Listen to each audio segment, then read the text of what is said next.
Oke, kita lanjutkan ya sesi insan pagi hari ini. Jadi terakhir Bang Yanis sharing kayak gitu, yang cukup insightful gitu, membahas tentang uh, Allah kasih warning ke kita gitu semua biar lebih hati-hati gitu tanpa jangan sampai tanpa sadar punya sifat munafik kayak gitu ya Bang Yanis ya. Mungkin bisa kita lanjutkan kayak gitu dari kakak di sini ada yang mau sharing lagi kah tentang surat Al-Baqarah ayat 1 sampai ayat 20 mungkin? Mungkin melanjutkan Bang Yanis ya, Mbak Meli ya. Ya, silahkan Bang Oke. Sansan. Baik, terima kasih Abang Mbak sekalian. Saya coba melanjutkan apa yang tadi Bang Yanis coba sampaikan ya. Bentar. Oke. Nih, sebelum itu saya baca dulu, kita baca doa dulu seperti biasa. Bismillahirrahmanirrahim. Alhamdulillahilladzi hadana li hadza wa ma kunna linahtadiya laula an hadanallah. Bismillahirrahmanirrahim. Allahu hadiri, Allahu nadiri, Allahu syahidun alayya. Allahumma'i, Allahumma inni wa huwa bikulli syai'in muhit. Lalu kita baca eh, Al-Fatihah untuk baginda Nabi dan seluruh para ulama. Kenapa kita harus baca? Karena kita mutadabur nih. Jadi mudah-mudahan Allah perkenankan kita juga dapat apa? Dapat nur dari baginda Nabi Muhammad SAW. Ila hadratin Nabi Mustafa Muhammadin sallallahu alaihi wasallam wa ala alihi wa sahbihi wa azwajihi wa dzurriyyatihi wa ahli baiti ajmain. Wa ila arwahi ahli silsilatil qadiriyah wa naqsyabani wa jami' ahli turuq khususan ila hadrati sultanin awliya gadil adami kutubil alamin. Sayyidi Syekh Muhyiddin Abdul Qadir Jailani qaddasallahu sirrahu wa Sayyidi Syekh wa hadrati Syekhina al-Makaram Sayyidi Syekh Abdullah Mubarak bin Nur Muhammad wa hadrati Syekhina al-Makaram Sayyidi Syekh Ahmad Sahibul Wafat Tajul Arifin wa usulima purihim alaihi silsilatihim. والأخيرين عنهم شيء لله لهم الفاتحة أعوذ بالله من الشيطان الرجيم بسم الله الرحمن الرحيم الحمد لله رب العالمين الرحمن الرحيم مالك يوم الدين إياك نعبد وإياك نستعين اهدنا الصراط المستقيم صراط الذين أنعمت عليهم غير المغضوب عليهم ولا الضالين. Baik Abang Mbak, karena ini tadabur juga saya coba mengambil tadabur Al-Quran yang diambil dari sumber tafsir Al-Jailani ya, dari Tuan Syekh Abdul Qadir Jailani. Qadasullah Sirah. Pentahkiknya itu Syekh Profesor Dr. Muhammad Fadil Al-Jailani, itu masih ada beliau sekarang di Turki, yaitu keturunan dari beliau. Nah, kita lanjutkan di surat itu ya, surat Al-Baqarah. Nah, ini coba ya. Nah, tadi sudah disampaikan di awal ya, surat Al-Baqarah. Kan di surat Al-Fatihah ada ihdinas siratal mustaqim, yang jalan yang lurus ya kan. Nah, masuk ke surat Al-Baqarah itu ada penjelasan bahwa jalan yang paling lurus, mulia dan jelas itu dan terang, yaitu jalan yang memang dipilih Allah.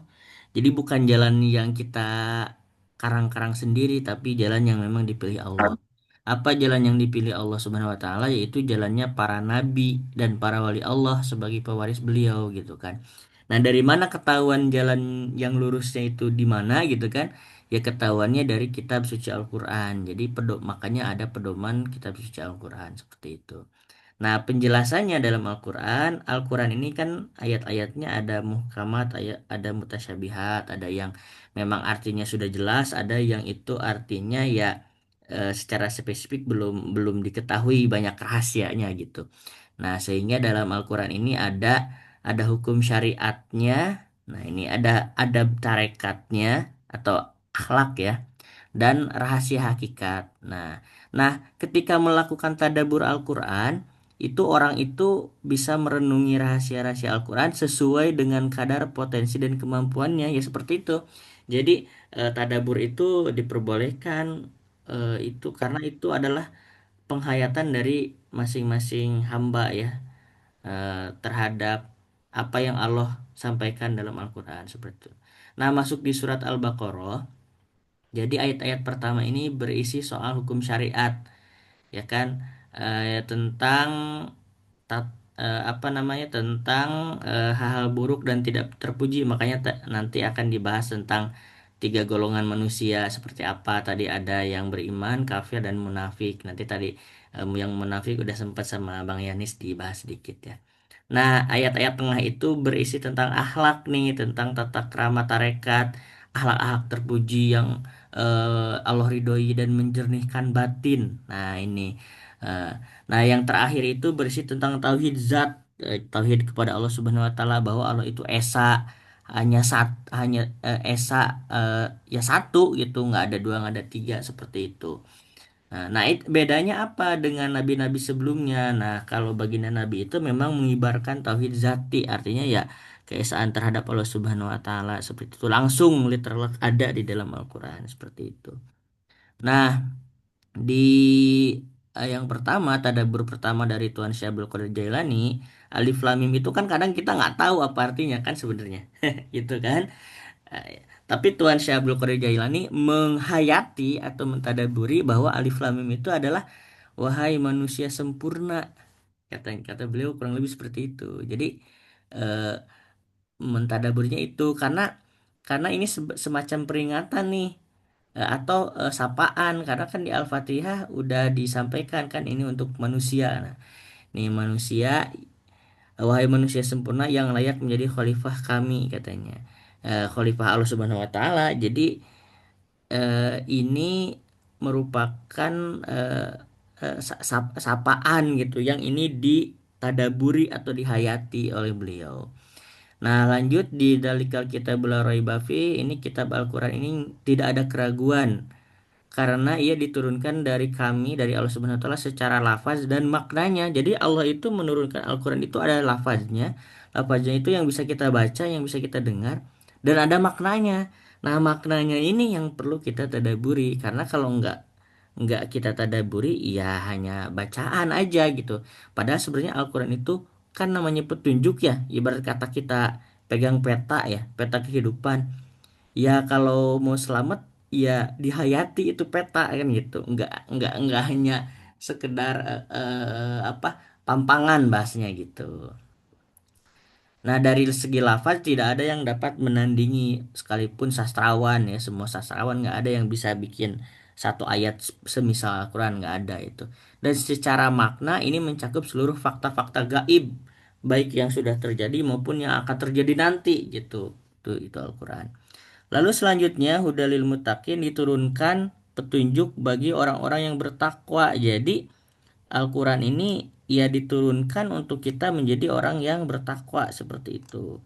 Nah, dari ayat-ayat pertama itu dijelaskan tentang ada tiga golongan manusia. Tadi sudah dijelaskan beberapa oleh Bang Yanis.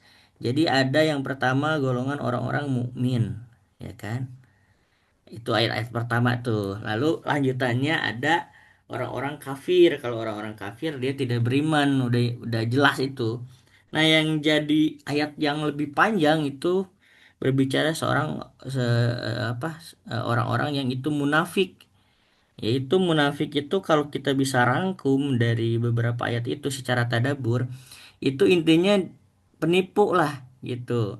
Kalau ketemu orang mukmin dia ngakunya beriman gitu kan. Tapi kalau balik lagi ke orang kafir, ya dia memang masuk dalam orang kafir gitu. Jadi jadi kalau kita bahasa ringkaskan ya penipu. Kenapa dia bisa menipu seperti itu? Karena hatinya itu berpenyakit. Nah, penyakit gitu seperti itu. Nah, coba ya.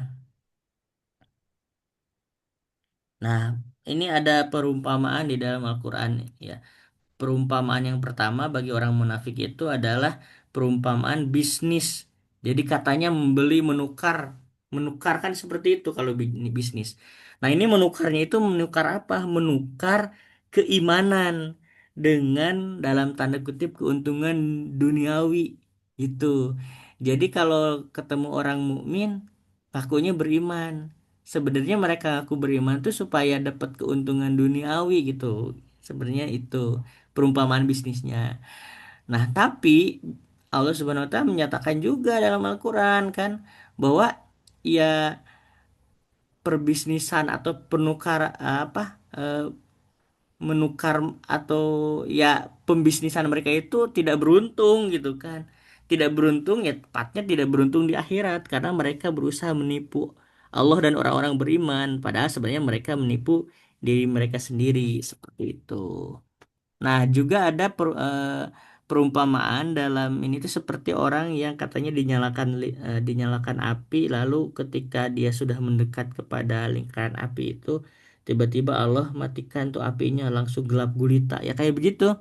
Jadi seakan-akan mereka beruntung tapi pada akhirnya ya dia tidak untung di akhirat nanti gitu gelap gulita seperti itu. Nah, yang kedua juga ada perumpamaan seperti hujan, gelap, dan kilat. Maka ada ayat yang menjelaskan tentang tuli, bisu, buta. Ini tuli, bisu, buta itu bukan tuli, bisu, buta dalam artian jasadiah ya. Tapi ini batiniah gitu. Tuli, bisu, buta itu ya artinya tidak mau diberi nasihat dalam hal hidayah gitu. Nah, kan ini diperumpamakan ketika ada hujan besar, lalu ada gelap, hujan hujan itu ada gelap, awannya gelap. Nah, orang-orang munafik itu dia kalau gelap dia diem. Nah, tapi dia ketika ada kilat, dia coba apa namanya berjalan. Ketika ada kilat, dia jalan karena ada terangnya sedikit gitu kan. Ketika mati mati lagi kilatnya, dia diem lagi. Nah, itu kenapa dia menutup telinga ketika ada halilintar itu karena kan dia sebenarnya takut pada kematian kan gitu sebenarnya tapi sebenarnya yang paling menarik dari hal batiniahnya adalah dia tuh takut kehilangan eksistensi dirinya sendiri gitu jadi jadi padahal pada akhirnya ketika hujan dan gelap kalau Allah nggak ngasih kilat itu sampai kapanpun dia nggak akan bisa jalan kenapa karena gelap gitu. Nah, karena gelap, bayangin orang lagi hujan gelap, ya udah dia pasti diem gitu kan, pasti diem gitu. Nah, ketika ada kilat, baru dia bisa jalan kan, seperti itu. Nah, orang-orang munafik itu ya kayak begitu. Jadi dia itu takut takut pada kematian kehendaknya sendiri gitu. Nah, kehendak sendirinya apa ya tadi urusan duniawinya seperti itu. Itu eh, saja yang saya coba share di Tadabur kali ini. Silakan masih ada waktunya buat tadabur-tadabur dari teman-teman yang lain. Silakan.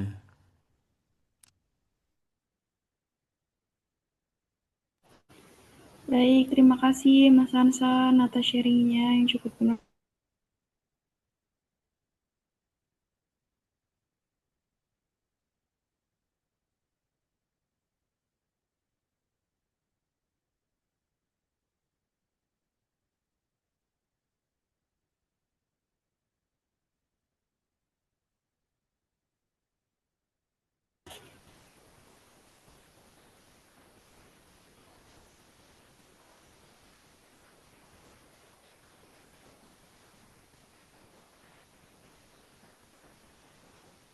Suaranya agak hilang ya, Bang Mbak. Aman bilang. Oh ada. Oh. Silakan mungkin ada Aman. tadabur-tadabur dari lain atau dari Bang Yanis lagi atau Bang siapa Bang Isan. Silakan. Bang Awe nih baru gabung nih kayaknya nih. Apa kabar Bang Awe? Baik Bang Sansan, Nah, coba coba coba izin menyimak dulu nih Bang. gimana nih? Tada santai aja kita mah kajiannya. Namanya juga ngaji sebentar ya kan? Gimana tadaburnya nih buat Al-Baqarah ayat-ayat awal nih?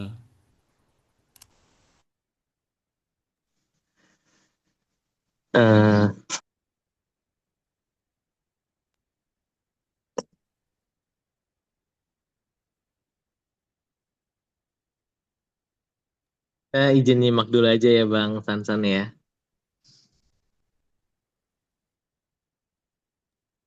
Siap.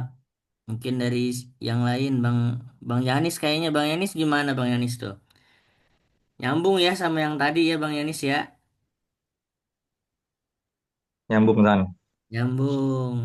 Jadi tadi kan Bang Yanis sempet nanya tuh, wah kalau orang munafik itu gimana ya cara kita ngebedain ya? Bener nggak Bang Yanis?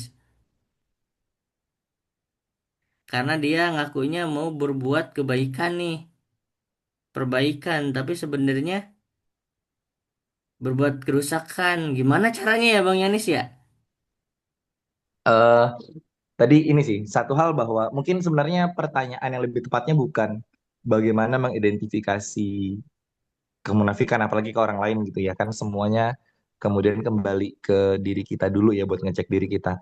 Tapi satu hal, eh, pernyataan awal Sansan ketika ngutip tadi itu jadi penanda bahwa yang kita baca di Al-Baqarah ayat 1 sampai 20 tadi, dengan adanya tiga golongan di 1 sampai 5 ngomongin orang yang beriman, 6 7 ngomongin orang yang kafir gitu kan ya, kemudian 8 sampai 20-nya baru mulai ngomongin orang yang munafik tadi segala macam, adalah bahwa ini pernyataan Sansan kurang diksinya, saya kurang kurang hafal tadi ya, tapi kurang lebih ngomonginnya adalah bahwa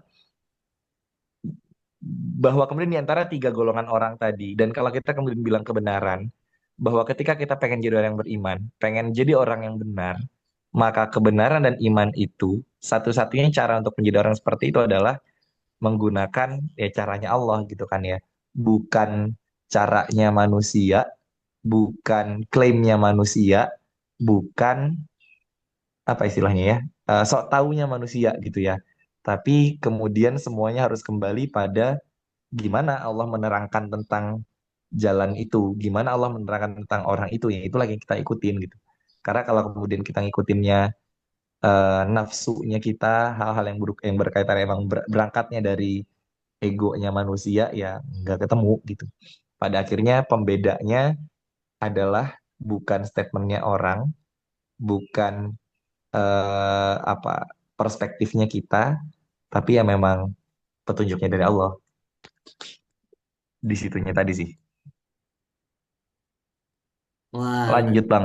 luar biasa Bang Yanis. Itu sebenarnya bukan kata-kata saya Bang Yanis. Itu kata-kata Tuan Syekh Abdul Qadir di dalam tadabbur beliau di Tafsir Al-Jailani gitu. Saya juga baru baru paham juga. Oh iya ya bener ya. Ternyata yang kalau kita mau tahu jalan yang lurus itu jalan yang mana sih gitu kan. Kemarin juga pas di kajian sebelumnya itu di yang sebelumnya itu Bang Aufar kalau nggak salah, pas waktu itu kita coba gladiresik kajian ini tuh sempet tanya sebenarnya jalan yang lurus itu yang kayak gimana dan sebagainya. Ternyata dapat nih jawabannya di awal surat Al-Baqarah bahwa Tuhan saya itu nyampein ya jalan yang lurus, jalan yang paling terang kan begitu. Jalan yang lurus, jalan yang paling terang nih ininya. Saya coba share lagi. Jalan yang paling lurus, paling mulia, paling jelas, dan paling terang adalah jalan yang dipilih Allah Subhanahu wa Ta'ala untuk nabinya dan para wali yang menjadi pewaris beliau. Jalan yang dipilih Allah tersebut terdapat di dalam kitab Al-Quran yang memiliki banyak surat dan ayat terperinci.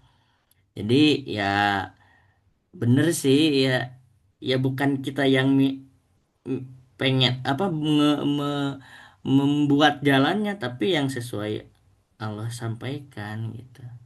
Patokannya itu ya Bang ya. Jadi ya, tapi yang jadi menarik gini Bang sebenarnya. Kan ini kalau kita lihat dari sini tuh Bang, di Al-Baqarah di Al-Baqarah ini kan sebenarnya gimana ya? Jadi eh, lebih kepada kenapa ada orang kafir, ada munafik, ada orang beriman pun, ini kuncinya kan satu sebenarnya Bang. Kalau jasa dianya mah sama gitu. Mau orang kafir, orang mukmin, orang munafik juga kalau jasa dianya sama gitu kan, ada hidungnya, ada matanya, ada kakinya dan sebagainya. Yang ngebedain tuh apa? Ternyata kolbunya Bang. Kan begitu. Kolbunya nih. Makanya di sini kita ngajinya ngaji sebentar dan asah nurani gitu ya. Itu asah nurani itu kolbunya yang perlu kita olah nih. Makanya kalau kolbu orang-orang beriman, ya beriman tadi kepada Al-Quran, nggak ada keraguan kepada hari kiamat dan lain-lain. Nah kalau kolbunya orang-orang kafir ya udah pasti udah menolak lah itu kan. Nah kalau kolbunya orang-orang munafik yaitu berpenyakit tadi. Ke sana bilangnya beriman, ke sini bilangnya nggak beriman, kayak begitu. Nah, pertanyaan selanjutnya kan gimana cara bersihin kolbunya kan begitu. Jangan-jangan sebenarnya kita juga orang-orang mukmin yang ngakunya udah Islam tapi ternyata golongannya masih munafik gitu. Gimana itu cara bersihinnya? Ya nggak ada lain itu jawabannya juga dalam Al-Quran kata Allah kan. Jawabannya ya sama halnya dengan kita nyari tenang. Nyari tenang kita hiburan segala macem ya nggak akan pernah tenang. Kecuali dengan apa? Kan ala bidzikrillahi tatmainnul qulub. Hanya ber hanya dengan berzikir kepada Allah hati menjadi tenang. Jadi kalau ngapa-ngapain juga kalau nggak zikir ya hatinya nggak tenang gitu. Itu cuma sesaat doang gitu kan. Kan bahasanya hanya gitu. Kalau hanya tuh kan nggak ada cara lain, bener nggak? Ya logikanya aja gitu, ini mah logikanya aja gitu. Tapi nggak ada cara yang lain gitu. Sama juga dengan menyingkirkan penyakit hati ya dengan zikir, zikir kepada Allah gitu. Cara zikirnya gimana? Ya banyak zikirnya gitu. Tapi baginda Nabi kan udah ngajarin zikir yang paling utama itu abdulu zikri fa'lam annahu la ilaha illallah. Jadi memperbanyak zikir la ilaha illallah. Itu aja mungkin udah 7 lebih 2. Ada review sedikit dari Mbak Meli atau gimana silahkan. Terima kasih. Baik, terima kasih Mas Hasan dan juga kakak-kakak sekalian atas diskusi pada pagi hari ini gitu. Sangat menarik sekali menjadi reminder ya bagi kita semua. Tadi dijelaskan juga terkait ada berbagai tipe golongan manusia kayak gitu ya. Terus ada juga perumpamaan-perumpamaan kayak gitu. Mungkin jadi warning juga buat kita semua gitu. Jangan sampai hidup kita itu cuman kelihatan terang sesaat gitu, tapi sebenarnya kita kehilangan arah gitu ya. Dan semoga kita dijauhkan dari sifat munafik dan diberi hati yang selalu jujur sama Allah kayak gitu. Dan tadi juga menarik apa yang disampaikan Bang Sansan, kayak kita cukup relate dengan kajian kita sebelumnya, insan di sesi sebelumnya gitu, terkait dengan jalan yang lurus itu seperti apa gitu, bagaimana kita mengolah kolbu dan juga nurani kita kayak gitu ya. Dan kalau kita pengen benar-benar jadi golongan yang beriman gitu ya, jalannya memang bukan pakai standarnya manusia atau klaimnya manusia seperti itu ya Bang ya, tapi sesuai dengan caranya Allah sendiri kayak gitu. Jadi ya balik lagi semua kembali lagi ke Allah gitu, ke petunjuknya Allah turun lewat Al-Quran seperti itu. Jadi ya cukup jadi pengingat lah untuk kita semua seperti itu. Dan semoga apa yang disampaikan pada pagi hari ini menjadi pemupuk semangat kita, menjadi reminder untuk kita terus lebih dekat lagi ya dengan Al-Quran, dan tentunya lebih semangat lagi untuk mentadabburi ayat-ayat Al-Quran seperti itu. Mungkin karena waktu juga sudah menunjukkan pukul 7:04 gitu ya. Alhamdulillah, jadi kita sudah sampai di penghujung acara Insan pada pagi hari ini gitu. Terima kasih untuk abang-abang sekalian yang sudah meluangkan waktunya gitu untuk kita ngaji bersama-sama dan juga mengasah nurani kita. Dan sebagai informasi ya, jangan lupa untuk mengisi link absensi yang sudah disebarkan di kolom obrolan. Silakan mengisi link refleksi dan juga testimoni singkatnya seperti itu. Silakan bisa diisi kesan-pesannya ataupun insight yang didapat pada pagi hari ini gitu. Ini juga penting sekali ya agar insan ini bisa terus berkembang menjadi wadah yang lebih bermanfaat untuk kita semua. Dan jangan lupa bahwa Insan akan rutin diadakan setiap Sabtu pagi pukul 6 hingga pukul 7 gitu. Jadi silahkan Abang-Mbak jikalau memang waktunya luang gitu bisa terus join ya di kegiatan Insan di setiap pagi di hari Sabtu seperti itu. Dan sebelum kita benar-benar menutup kegiatan pagi hari ini, kita ada dokumentasi terlebih dahulu ya Bang Sansan ya? Ya boleh dibuka dulu. Iya. Jadi silahkan ya, Gambarnya mari sebentar. kita menyalakan kamera dulu ya Abang Mbak ya.